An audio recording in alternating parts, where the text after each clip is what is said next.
Hello, আসসালামু আলাইকুম viewers. আর একটি নতুন ভিডিও নিয়ে আপনাদের সামনে উপস্থিত হলাম।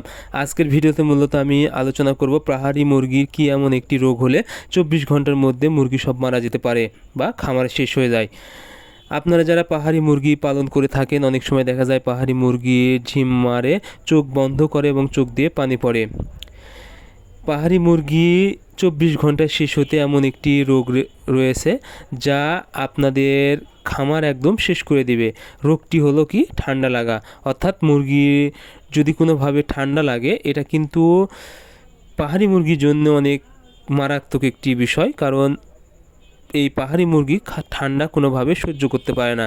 অনেক সময় দেখা যায় মুরগি ঝিম মারে এবং চোখ দিয়ে পানি পড়ে, মুখ হা করে নিঃশ্বাস নেয়। এই ধরনের যদি লক্ষণ বুঝতে পারেন তাহলে কিন্তু আপনাদেরকে বুঝতে হবে আসলে পাহাড়ি মুরগির ঠান্ডা লেগেছে বা ঠান্ডার প্রবলেম। এখন আপনারা কিভাবে এ থেকে রক্ষা করবেন?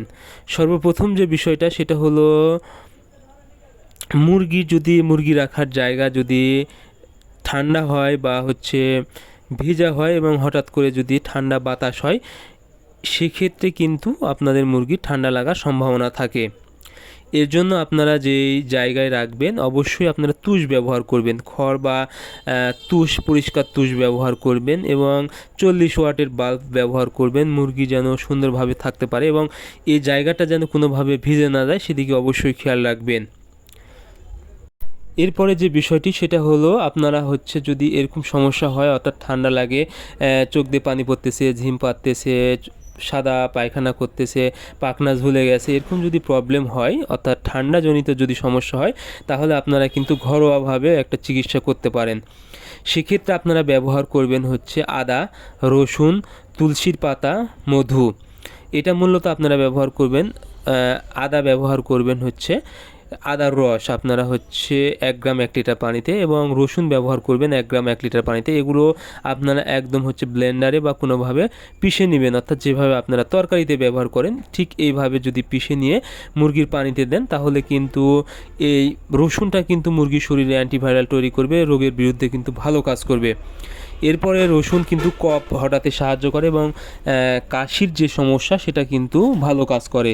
এরপরে আপনারা মধু এবং তুলসীর পাতা মূলত 5টা ব্যবহার করবেন 1 লিটার পানিতে, এবং মধু আপনারা হালকা ব্যবহার করতে পারেন। এগুলো কিন্তু ঠান্ডার জন্য অনেক ভালো কাজ করে থাকে। এরপরে যদি দেখেন যে মুরগি ভালোভাবে খেতে পারতেছে না, তাহলে অবশ্যই আপনারা কি করবেন, নরম খাবার দিবেন। যখনই আপনারা মুরগিকে খাবার দিবেন না, তখন কিন্তু মুরগির শরীরে শক্তি আসবে না এবং মুরগি কিন্তু এমনিতেই মারা যাবে। এর জন্য আপনারা অবশ্যই মুরগিকে নরম ভাত খেতে দিবেন এবং সাথে হলুদ মাখিয়ে নেবেন। তাহলে কি হবে, মুরগির শরীরে শক্তি আসবে এবং রোগের বিরুদ্ধে কিন্তু সহজে কাজ করতে পারবে। এর ফলে কিন্তু মুরগি দেখা যাবে একদিনের ভিতর সুস্থ হয়ে কিন্তু দৌড়াদৌড়ি শুরু করেছে।